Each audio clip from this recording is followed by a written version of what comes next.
Facebook this morning. My 5-year-old ASD son just began kindergarten in a gen ed setting with a one-to-one shadow. He has some trouble paying attention and staying on task, as well as processing multiple step group directions. Can you talk about some potential classroom or individual accommodations to address those challenges? It's a great question. Very good question. And it said 5-year-old, what's? ASD, just began kindergarten, gen ed. Kindergarten, general ed. One-to-one shadow. And has a one-to-one shadow. Which can we just start by celebrating and saying, you rocked that, Yeah, Mom. seriously, you have you have everything you need. That's right. You have the best toolbox right here. So yeah, paying attention. I mean, there's a lot of different things I'll throw, and the issue is mainly just paying attention, right, and following multi-step instructions or directions. Multi-step group directions. Right. So multi-step and group.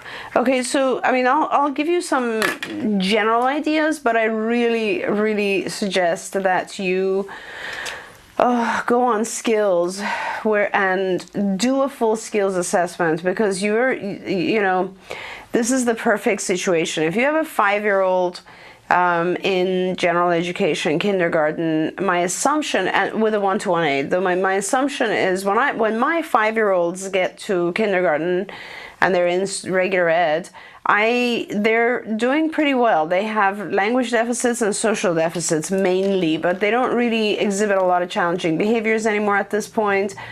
And so my focus becomes teaching them all the advanced sort of pragmatic language issues, and then also their social skills, obviously, which includes all the cognitive skills and executive functioning and all of that whole advanced curriculum area.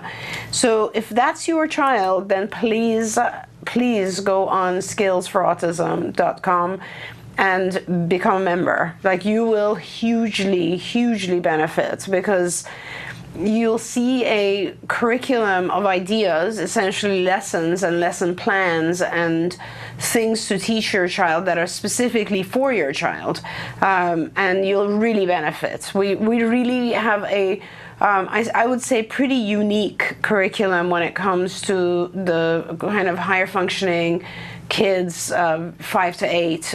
It's a very fantastic program. I think you can even actually get it as a separate product on its own, which is Skills Cognition. Yes. Advanced cognition, right? I think that's what we call it. I will find that out. I'm not sure the actual, because it's new. Yeah, and I think it's called advanced cognition. Okay. I'm not sure, but we went through so many names. But anyway, that stuff is critical to you, now, because it'll teach you everything. It'll show you how to teach your child everything from actually attending to when it's appropriate to look at other kids and model from them, to how to self-monitor, which is critical, to how to respond appropriately, how to, if you get lost and didn't catch the instructions from the teacher, what are the things can you do to figure out where you are, to how to play on the playground, how to do lunch at school, how to get everything you need for school essentially is in there. Now, having said that, you have a tutor, so that tutor should be trained. You said one-to-one shadow or tutor or something, shadow. So I assume this person is trained, and so they should be able to follow those lesson plans pretty well. Some of the things you can do right away in school are kind of just environmental things. So make sure that your child is kind of sitting in an area that's least possible to be distracted. So not by a window, not on the last row. Not directly behind the blonde girl with the ponytail who swishes her head. That's what they did with Jem the first week, and then they went, "Oops, we need to move him." Yeah, absolutely, right. So put your child in the front row preferably, or where the teacher stands most often, and you can ask the teacher. The aide can set up a token system for the child.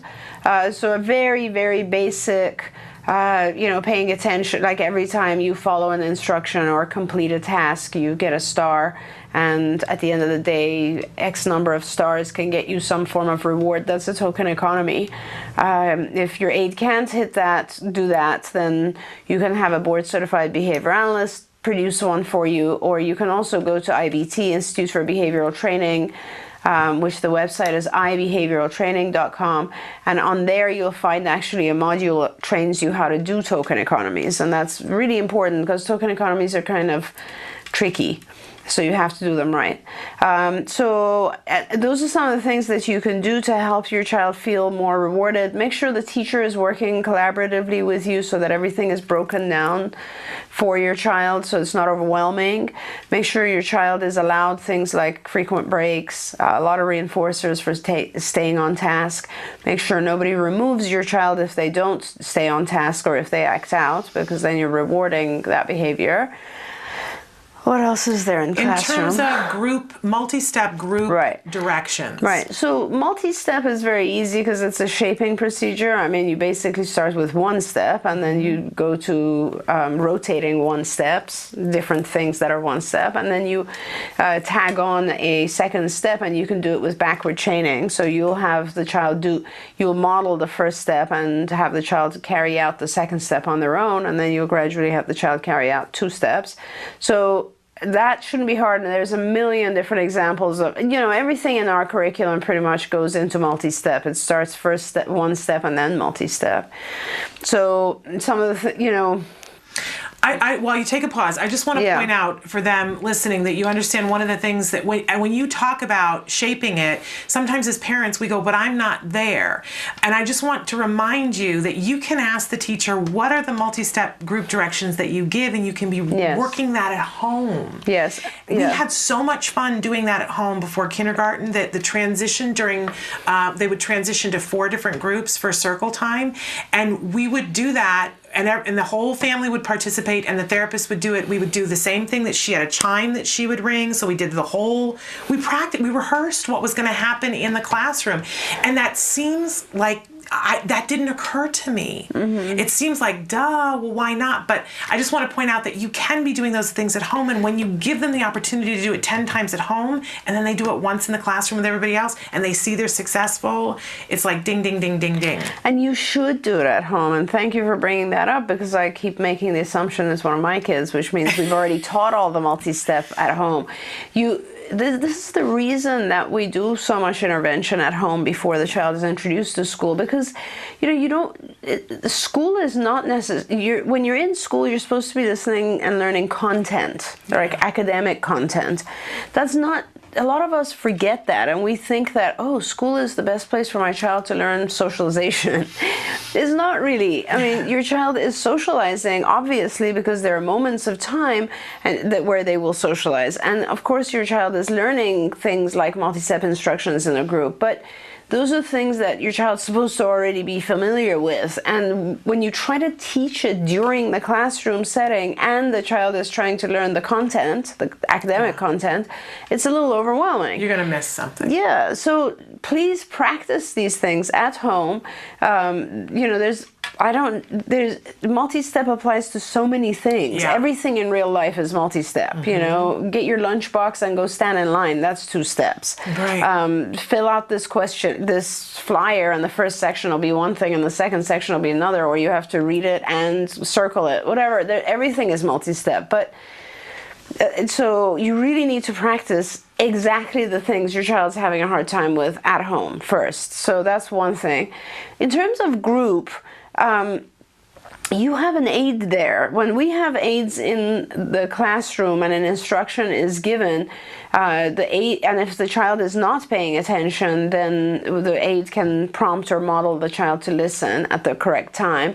But also, we actually use the group as models. So if the child misses the instruction given, then the child is prompted to kind of look at others and see what they're doing, and that helps them identify what they're supposed to do as well. Usually the fact that there's other children there is not the reason that our child is losing attention. It's more because they're just distracted. So, one of the things we've even done is we've set up a mock classroom. We used to call it mock classroom, and we'd have initially you'd have like our child when they're very young and a whole bunch of like stuffed animals or something pretending to be in a classroom. But ultimately what you want to do is just do it with siblings, cousins, neighbors, whatever, and you pretend that at home too. So, you know, there's a lot of things you should just be practicing at home.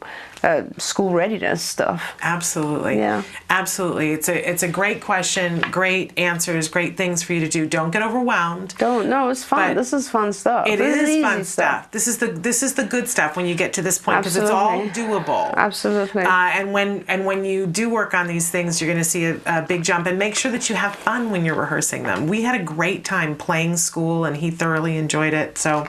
And don't get discouraged if you go on skills and you actually answer the assessment questions. If you should find that there are more delays than you thought, don't let that discourage you, because we're very, very obsessive about things, and we try to be just because of these situations. Because if you're really obsessive about every little thing and you teach it to the child in great detail at home, when they get to school they have a very strong foundation. Yeah. And I think that's really critical, because, you know, I mean, it's such a fluid situation and environments are changing all the time. We want our kids to be very well equipped. Yeah, but I always go back to, you know, thinking of an Olympic athlete. Like when you were talking, I was thinking about the guys who did the downhill jump. Absolutely, yes. And thinking if they decided to do the downhill jump and to start doing that on the mountain the first time, Yes. and all they ever did was rehearsed it on the mountain, they would keep missing moments in which they needed to make a change. Right. But they don't rehearse that way. They rehearse on equipment, and they practice jumping on a little balance beam before they get to the mountain, and then they keep going back to the balance beam so that they get better at it. It's just building skills. Right. This isn't a new concept, rehearsing things. It's why we practice fire drills, so that when the actual thing happens, we'll have some memory of being able to do it. Absolutely. It's So exactly the same. rehearsing, Right. it's cool. Right. It's a cool and fun thing to do. Our next question. Hello and good morning. I have a son who is mainstreamed in the 6th grade with supports. He reads and writes at the 3rd grade level. My problem is that he is extremely emotional with me and my husband. Anytime we have to talk about anything related to school, or even the smallest request like, please put your plate in the sink, he cries and storms away. He has always comes back to us very remorseful. He has had a low emotional control since he was a baby. We are very calm and supportive when we approach him, but it's the same reaction every time. What can we do differently? And thank you. Oh. So, you know, you need some behavioral training. It just sounds so adorable to me. I mean, I apologize for laughing. It's just I find our kids so cute in that way, because they're so adorable. Like, they just react to the silliest things, you know. And I have to say, just in a, we're partners here, kind of moment, that Jem has a friend who started homeschooling this year. And he and his friend, they were walking home from the pool the other day, and I was walking behind them, and they were having a conversation. And the other boy turned around and said, you should homeschool Jem. And I said, oh, that would be interesting. And he said, why did you kind of laugh? And I said, because whenever I try to talk to Jem about anything having to do with school, it's like a 9-inch nail in his head, the way he reacts. Yeah, of course. And the kid said, what do you mean? And Jem said, no, it's true. I hate it when she talks to me. I hate it. I hate the sound of her voice when she talks to me about these things. And we were laughing about it. But, it hurts when our kids are that way just with us. Well, I don't know. It's something you have to just be okay with, I guess. I talk to my kids, and I realize that I'm being a psychologist for them, and sometimes I think I'm a pretty good psychologist, but they react like, in a very negative way sometimes, and I realize, like, okay, it's just not working because I'm mom. Right. Like, I can't be psychologist, I'm mom, right? And I think mom and dad have you are a different thing to the child. You just are. You're the place I go to for comfort. You're the place I go to for attention and all of that. And it's very hard for our kids to realize that you're also a human being, and that first of all, our kids have most of the time a deficit in theory of mind, so they have a real hard time realizing, oh, this might hurt my mom and dad's feelings, or what they're asking of me is not too much, or any of those types of things. But these are yet such simple things to teach our kids, and really, I promise you, because if you have a behavior analyst come in and do a functional assessment, you will notice certain things that you never noticed before. We only do certain behaviors because they're rewarded. That's it. There's no other reason to do a behavior. We do behaviors mainly because we want to gain access to something or avoid something. Period. And you said that your child, I think, reacts, for instance, if you ask him to do the most simple thing, which is put your plate in the sink. Yeah. Right? So put your plate in the sink is a very, very simple thing, but when he does it, you potentially, or if he's done it, you would potentially say, good job, thank you very much, great. That means nothing to him. To a typical child, and I apologize, I'm saying him or her. I think it is a boy. Yeah. So, when a typical child, there is a reinforcer attached to just pleasing mom and dad. It's an inherent reinforcer that exists is, oh, I got mom and dad to smile. They're happy with me. They're proud of me. That's how our typical kids, that's why they do things. With our kids on the spectrum, it's not that meaningful for them because they don't really have that ability to kind of see how their action produced a positive response in you, and it doesn't mean all that much to them, so it's not a reward. It's not motivating for them to do something to please you. So, and on the other end of the spectrum, I don't know if you are, when he doesn't do it, are you freaking out? Are you having a reaction about it? And perhaps that's what he's more interested in is, oh, I kind of take them off, or I got them to get upset, or so that might be his reinforcer. So when you do a functional assessment, you realize that you base your reactions, which is the consequence or the reinforcer that you're giving the individual, the child. You base them off of what is really reinforcing to the child. So, if he places his plate in the sink, then he should get something that is really valuable to him. And it could be a huge reinforcer at first. Could be a food item. It could be dessert. You only get dessert if you put your plate in the sink, and then you'll get dessert.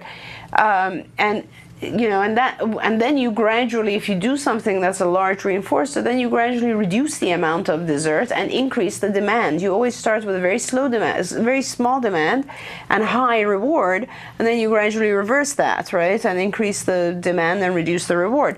But the point is that first you have to really identify what's rewarding to him and what are you doing in the natural scenario and the natural consequences of his environment that's rewarding and you're not aware of it, because something's maintaining this behavior of him reacting. Perhaps he reacts and then you give him attention. I don't know, and these are the things you find out through a functional assessment. I would suggest a place to start is go to the cards BIP Builder, which I think the website is skillsbipbuilder.com. Skillsbipbuilder.com. And in there you'll see it starts with what's called a CFA, which is a card indirect functional assessment. You answer a bunch of questions there about the behavior. When it occurs, what types of things happen before it, what types of things happen after it, and so on. And it takes you to the BIP Builder, which is Behavior Intervention Plan. And it specifically tells you how to modify what it is you're doing. It'll give you like 20 suggestions on how to fix this problem. Okay. This is very, very behavioral. This is a very easy thing to fix. And I know you get emotional about it because it's only towards you. But that's because probably it's harder for him to accept that you can also give negative contingencies. You possibly never have. And just know that every single parent who ever took a breath at some point inadvertently reinforced a behavior without realizing that they did it. You are not alone. Oh my gosh, we've no all question, done it. no question about and it. I still do it, even though I know do it better. all the time.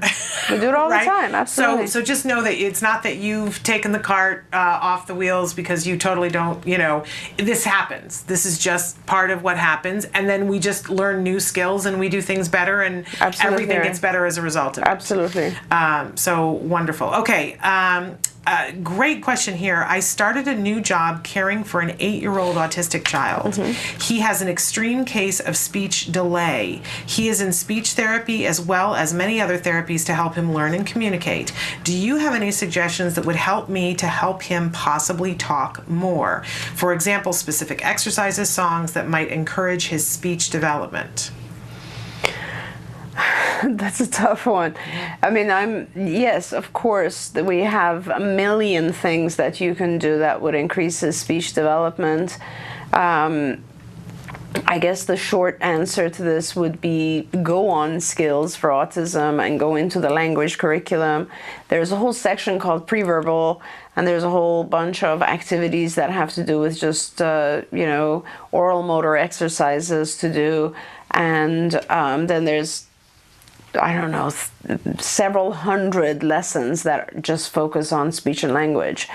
So my personal experience, and if you have speech therapists working on the case already, is have a conversation with them about prompt training, the prompt technique of getting speech. I have found that to be very effective with our kids. It's just a technique used by certain speech pathologists who've been trained in it, and it involves touching specific sections of the mouth in order to produce a sound, and it really is pretty effective. Like it's a really good technique. And another thing you could do is if there's, first of all, again, with speech development, you need tons and tons of practice. So if you're working with this child, any free moment of the day, you should be practicing, rehearsing exactly what the speech therapist does.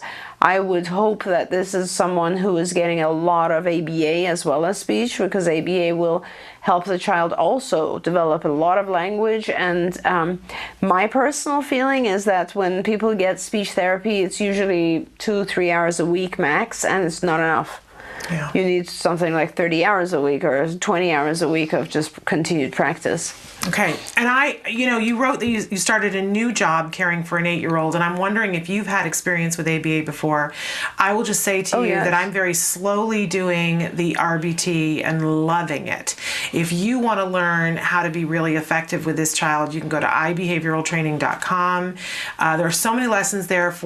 There's lessons for professionals, there's lessons for teachers, there's lessons for parents, but there's also something now called an RBT designation, where you can actually get a certification, which will be very useful to you for this job and for other jobs. But beyond that, just doing the different modules, and you can buy them individually. They're very inexpensive, $7, some of them, and become more effective. Yes, and it is, you're very right, Shannon, and the RBT is registered behavior technician, and it'll be very valuable to you to have that credential. And it requires 40 hours of training modules that you can take in short segments here and there online, and then a certain amount of practicum and oversight with a board certified person who I'm sure we can also help you find. I mean, we have BCBAs all over the country, but IBT does a whole training and they provide the supervision as well. Yeah, so amazing opportunity for you to be able to learn an amazing set of new skills. I love the fact that you're interested and that you want to know more about how to help this child. We can use more people like you. Yes, absolutely. So what get a that lucky training. family to have you. Absolutely. This next one, hi Dr. Doreen, my son is a card client and my supervisor finally got me an appointment to see you. Oh, cool. What do I need to do to prepare for your consultation? I'm so excited to finally meet you. This is a great question. About, here's this time, they want to be able to use it wisely. So what do they need to do? I'm really excited. You don't really need to do anything. Your supervisor will bring everything with them. I mean, either you're one of our clients. We've had a lot of new technology at CARD. So either you're one of those people whose case is completely, depending on which office you're at, is completely on the iPad now. So I'll have access to all your data.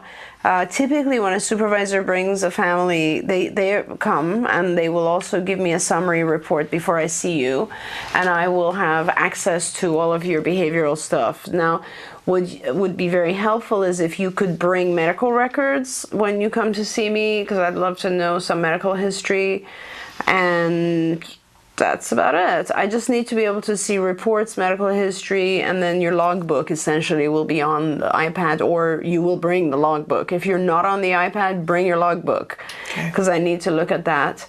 And then we'll spend a couple of hours and review things, answer your questions. I will generally talk to you first, see what your main issues are, and then I will try to address those first, some more global issues. And then after that, I will go through every single program and try to review the whole program and see where you're at, give you some idea of the next steps, see what your supervisor is doing. If I have any feedback for them, I will give that. So yeah, it'll be a fun thing we'll have fun.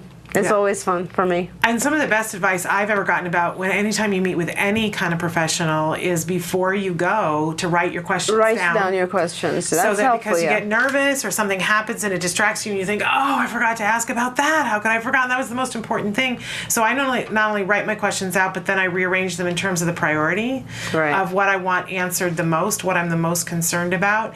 And then I try to take a couple of minutes, like during the week before going to an appointment, to find a quiet time to sit down and think about the meeting and what I want to accomplish. Right. And just visualize that, and so that I go in and I feel like it's all going to go really how I want it to go. Right.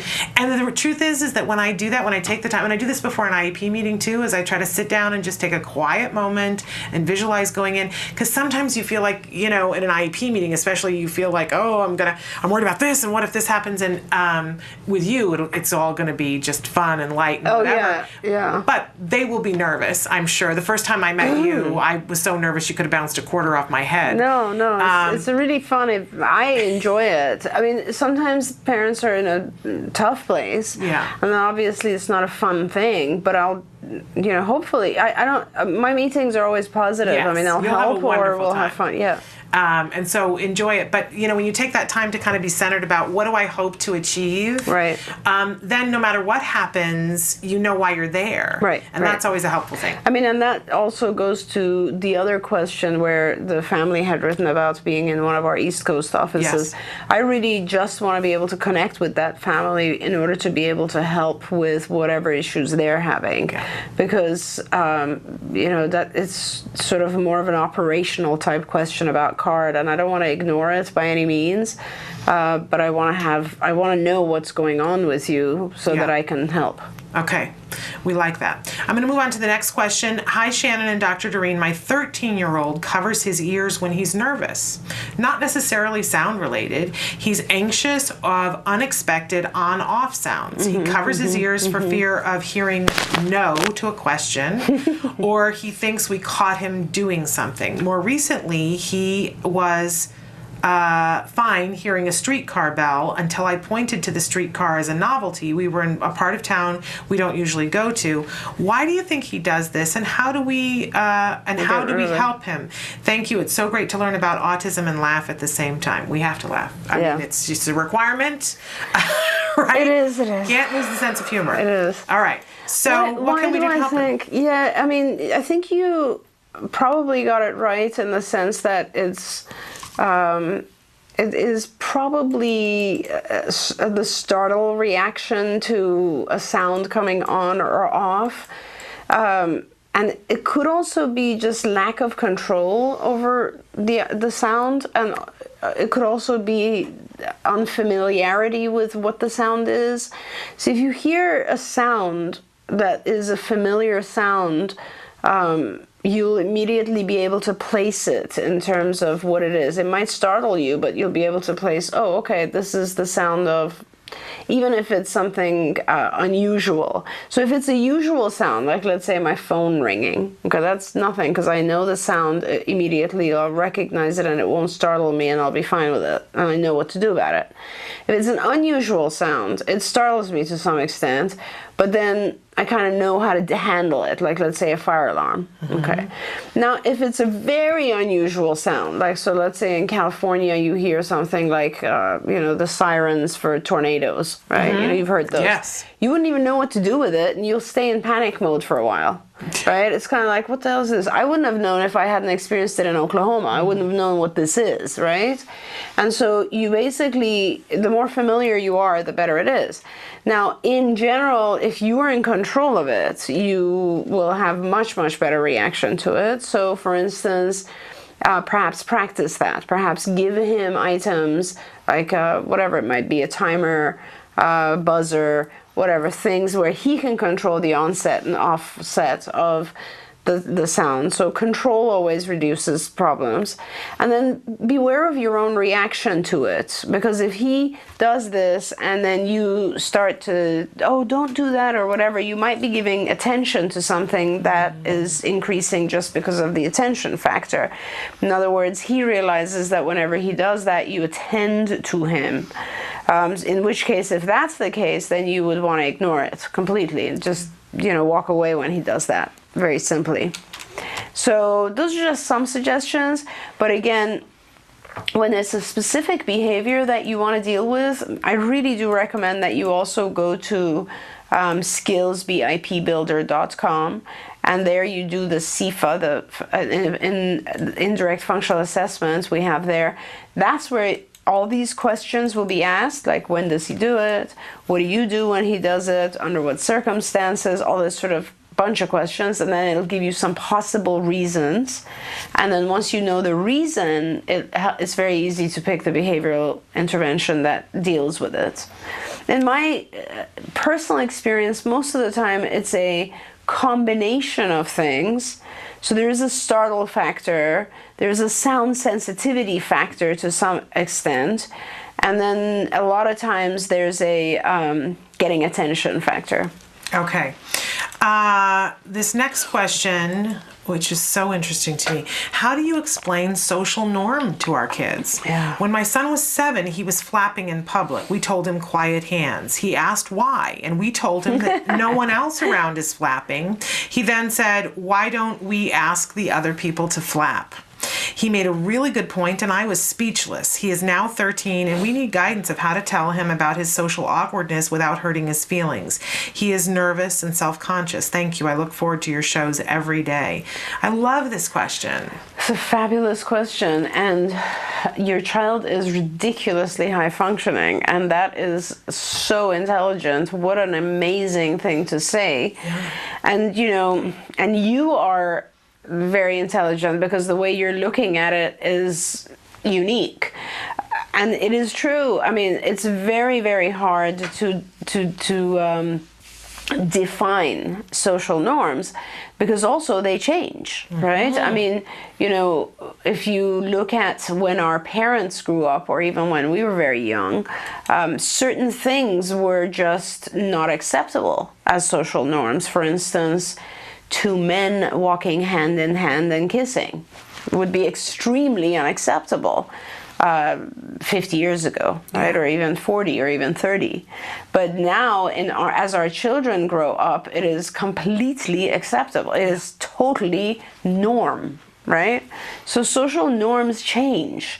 And so that's one thing. And if something is changing, it's impossible to define, because it can always change. So the way that I wouldn't try to define social norm, I would try to get my child to understand the whole concept of being accepted and fitting in, I suppose. And I think the best way to do that is to videotape him, and videotape other people, and perhaps videotape him in a setting with other people. If you can capture the kind of unusual social things he does, if you can capture them on video, and then to explain to him or ask him what he wants. And most of the time when you have high functioning children like this, they want to fit in, they want to have friends. And I would use comic strips, which are basically cartoon characters that you draw, like stick figures, and that would be him, and that would be the other people, and here he is doing some odd behavior, which I assume is not hand flapping anymore, but it's some other thing, and the other people are looking at him, and then you would do like a thought bubble and ask him, what are they thinking, and what are they feeling? They're probably feeling a little confused. Why is he doing that? They're thinking, oh, he's different, and maybe we don't really want to play because he's different, and it may not look very cool, depending on his age and so on. And you essentially start to get him to understand how other people view that behavior, and then it's his choice. In other words, sometimes you have kids who want to do something completely different and stand out, like let's say teenagers who go the goth path, right? I mean, part of their whole thing is, I want to look different. Yeah. I want to have black everything, and that's their security blanket. I'm so different, you can't touch me. And then other times you have kids who want to be invisible. They don't want to stand out in any way, and that's probably the norm, really, as most kids at certain ages don't want to stand out at all. They just want to be part of a group. And so if he wants to be part of a group, he has to resemble the group. Yeah. And resembling the group means not hand flapping or not doing these other things. And I think that's kind of the approach you want to take, because it's your choice. Do you want to stand out, or do you want to fit in? And you must have a very, very detailed understanding of theory of mind and cognition of other people in order to get these concepts, because otherwise you would have really a hard time understanding how other people perceive you. One of the things that I've come to very recently, like in the last 2 weeks, is that all kids have these issues around these same years. Absolutely. And that we in the autism community, I think sometimes we feel that it's more severe with us in this time period, but we get a toolkit that a lot of parents don't ever get. Right. If we want to use it. Right. We have the tools to be able to help our child navigate this time. And it's a blessing in some ways, because I'm looking at all my friends who have neurotypical kids and what they're going through, and they are lost in this moment in time. Yes. Or at different moments in time. I mean, I see these issues, Shannon, coming up with my 13-year-old and with my 19-year-old and with my 16-year-old. I mean, this is stuff that happens at different ages, and I don't know about you, me personally, I don't think I became the person I am until my 30s. Like, I think that you're very much up and down and reactive to your environment and to your peers and people and so on until much later in life. Yeah. That's what forms you and shapes you. So there is no way that you become just kind of everybody's unique, so everybody has certain things they do better, certain things they do worse, certain things that others perceive are cool, certain things that others perceive are odd. Everybody has those things. It's just a matter of coming to a certain balance. Why do we do that? Why do we dress nice? Yeah. Just because it's part of what other people will judge us on or accept us on. Otherwise, you'd walk around in your pajamas, right? Which would be my preference. It Yes. would be so nice. and I'm learning too the importance of tribe. Exactly. Thank you. That's the word. Because I'm seeing that both with my child and in my life, and in all my friends' children and in their lives, that when you have a tribe, yes, and that means that you can be unique within the tribe, but the tribe accepts you for your uniqueness, then you have everything. And what a fabulous word. I mean, I never thought that the word tribe would have so much meaning to me, but it truly does, because tribe are your folks. These are the people that are common to you. You are common to them. They follow around with you. You go with them. They are your security blanket. They're your tribe.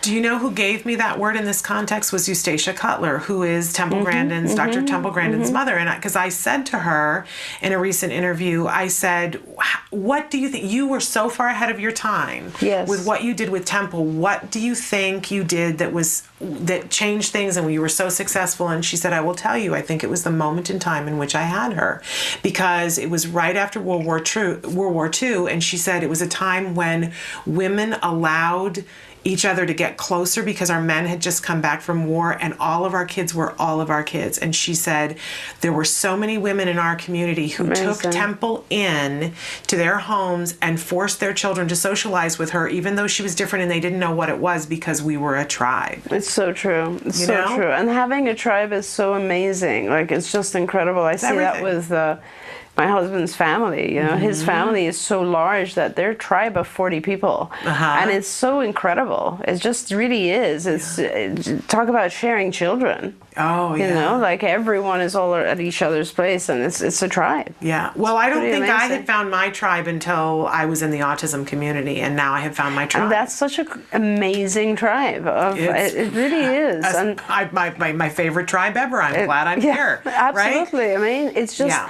It's a bunch of really incredible people. Yeah. I agree. Amazing. Okay, I'm going to move on to another question because we're getting out of time. Hi, ladies. Thank you for your show. My son is 4.5 and having problems with his tracing, coloring, and grasping of writing tools. He just started a typical preschool, and his private OT sees him in the classroom. She says he shuts down and his demeanor changes when he has to work on anything to do with writing. He can only trace at this time, but doesn't know how to hold the writing tools properly. My question is, what type of reinforcers could they use that are discreet, since the other kids won't be getting this? I wanted to give them some ideas. He loves his iPad, but that would not work in the classroom. Thanks for the ideas. Just trying to keep him moving forward. Good for you. Yes, bless you. This is again though one of those scenarios where we think that these tasks only should be worked at school, and that's not the case. Obviously you need some reinforcers. He needs practice. This is a motor skill. This is, to begin with, it's a motor deficiency which you can overcome very easily, but you will need to practice it. Motor skills take a lot of repetition. So so you should practice it at home. This is number one. I would reinforce it with whatever is meaningful to him at home. Obviously, iPad might be a little... You want to have reinforcers that are small because you want to be able to give them, and they only take a very short period of time away from him, because otherwise, you know, you're doing a little bit of practice and half an hour of reinforcement, you're not going to get too much done. So it's going to, you need to do, you know, worksheets, and you'll have worksheets where he's tracing, and you gradually reduce the thing that he's tracing over so he can't see it and he's writing. But you should also purchase for him a bunch of tools. There are a lot of things like grips that you put on the pencil, which makes the thing bigger, and it's triangular in shape, so it actually shows you how to hold the thing. The pincer grasp is really important. It's one of the first things you have to teach the child. So you kind of have to teach the child how to hold. A lot of kids still write like this. A lot of kids write like weird ways. If you do this is the natural way to do it, and it's the right way to do it. And then it's just a matter of correct pressure, and then going over lines. We have a ton of different tricks that if you go in our curriculum, academic curriculum, there's a lot of tricks there. But please practice it at home and give him assistance and modeling. And just we've done a whole series of shows on pincer and tripod grasps before. You can search that in our YouTube. And those different things that you do, pencil grips, they are in of themselves very reinforcing, letting them pick out, and you can get a bucket of them that they can choose which one. They have ones that are in the shape of a dinosaur. Yeah. That they have to put their fingers on the legs of the dinosaur, and ones that light up, ones that are gushy, ones that are awesome. Glitter. I mean, there's everything under the sun, every character under the sun. You can get those that are really cool. And in the beginning for us, one of the things that we did, one of the many, many, many things to start with tracing, because getting those little plastic things that you trace, of no interest to him whatsoever. No. But Sabrina had us get benderoos, and you've seen those. You can get them at any toy store now, and they're like little pieces of They look like candle wax. Yeah. But they bend and they'll change shapes. And so he would help to bend them, which works on the tripod grasp too, to bend them in the shapes of letters, and then he would trace inside those letters. Right. And sometimes in the beginning they bent the letters for him, but it forces, they put the pencil in, there's no place it can go, and there's something about it that's it's just more fun. You have to make it fun. We use another thing we use is glue, the colored glue, because it's very thick, and if you do it with a border, then the child stays inside the border.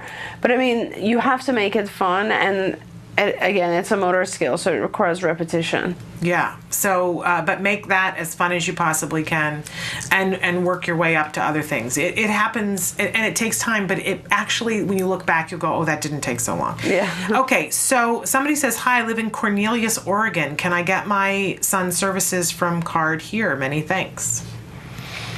You are in Oregon. Oregon's mandate for insurance coverage just passed. Yay! I don't think I even knew that. Yes. Thank you. So I think that was like 2 weeks ago or something. It just literally passed in the last couple of weeks. So yes, you can absolutely get coverage. In fact, we're trying to start a center in the Portland area. I don't know where you are. Perhaps you would help us. We need to gather some children so that we have enough clients to actually start a center. The person, fortunately, who deals with starting our centers is John Galley, and he's also the director in charge of remote services. So he would be the person to go to if we don't open a center there, in which case you would need remote services. That means a supervisor comes out to you regularly and hires people in the area, trains them, and starts a program for you and keeps coming out. And he would also be the person to deal with if you had 5-10 other kids who might be interested in services, in which case he would set up an open shop and hand it over to operations. So we're happy to help you. You should really get in touch with John Galley at CARD. His email is j.galley, G-A-L-L-E, at centerforautism.com. Centerforautism.com, spelled out. Okay, great.